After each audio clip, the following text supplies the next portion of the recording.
आपण hotel style झटपट तयार होणारा मस्त असा चना पालक मसाला घरच्या घरी कसा तयार करायचा ते बघणार आहोत. इथे तुम्ही बघू शकता किती छान असा आपला हा चना पालक मसाला तयार झालेला आहे. अगदी हा चना पालक मसाला तुम्ही चपाती, भाकरी, भात कशासोबत देखील खाऊ शकता. त्यासाठी इथे मी 1 वाटी इतके काळे चणे रात्रभर पाण्यात भिजत ठेवलेले होते. ते छान भिजलेले आहेत. ते आता आपण एका कुकरमध्ये टाकून घेणार आहोत. आता यामध्ये चणे शिजण्यासाठी गरजेपुरतं आपण यामध्ये पाणी टाकून घेणार आहोत आणि आता चवीप्रमाणे यामध्ये अर्धा चमचा इतकं मीठ टाकायचं, त्यामुळे चण्यांना चांगली चव लागते. आता गॅसवर ठेवून झाकण लावून याच्या 3 ते 4 शिट्ट्या मी काढून घेणार आहे. तोपर्यंत इथे आपण एक वाटण तयार करणार आहोत. त्यासाठी मी मिक्सरच्या भांड्यात 7-8 लसणाच्या पाकळ्या, 1 इंच आल्याचा तुकडा आणि 2 हिरव्या मिरच्या, मूठभर कोथिंबीर आणि मूठभर पालक स्वच्छ धुवून घेतला आणि तो देखील यामध्ये टाकून घेणार आहोत. याची छान अशी ग्रेव्ही इथं आपण तयार करून घेतलेली आहे. आता तोपर्यंत आपले जे चणे शिजवण्यासाठी ठेवले होते ते चणे देखील इथे आपले छान मऊसूत असे शिजले आहेत. आता इथे चना पालक मसाला तयार करण्यासाठी मी गॅसवर एक कढई ठेवली. त्यामध्ये 2 पळ्या तेल टाकून घेतले आहे. तेल छान गरम झाले की त्यामध्ये अर्धा चमचा जिरे टाकले आणि एक मध्यम आकाराचा बारीक चिरलेला कांदा यामध्ये टाकून घेतला. कांदा छान सोनेरी रंग होईपर्यंत आपल्याला इथे मस्त परतून घ्यायचा आहे. इथे तुम्ही बघू शकता कांदा छान आपला ट्रान्सपरंट झालेला आहे. इथे आपल्याला मस्त असा सोनेरी रंग येईपर्यंत आपण कांदा भाजून घेणार आहोत. इथे आपला कांदा देखील छान असा परतून झालेला आहे. आता आपण यामध्ये मध्यम आकाराचा बारीक चिरलेला एक टोमॅटो टाकला. आता तो टोमॅटो देखील मऊ होईपर्यंत आपण छान कांदा टोमॅटो परतून घेणार आहोत.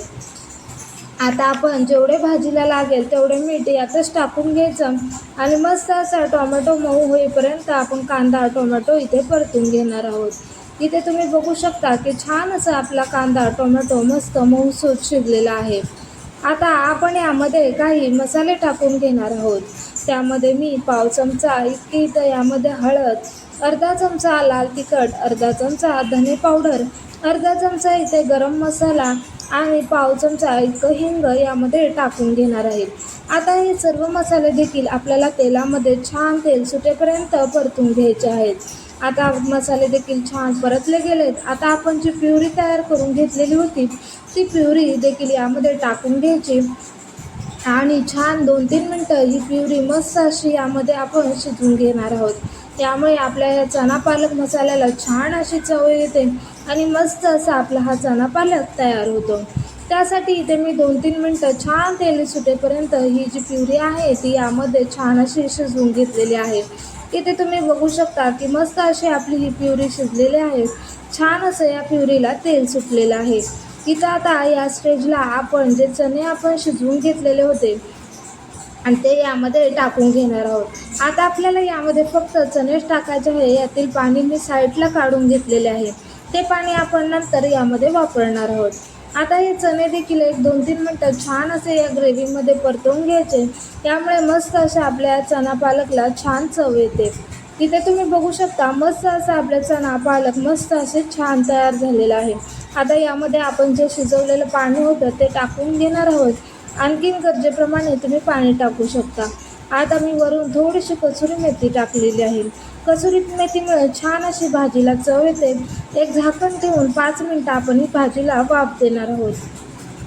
5 मिनिटानंतर तुम्ही बघू शकता किती छान असा आपला हा चना पालक मसाला तयार झालेला आहे. तुम्हाला जर हा व्हिडिओ आवडला असेल तर व्हिडिओला लाईक करा आणि चॅनलला सबस्क्राईब करा.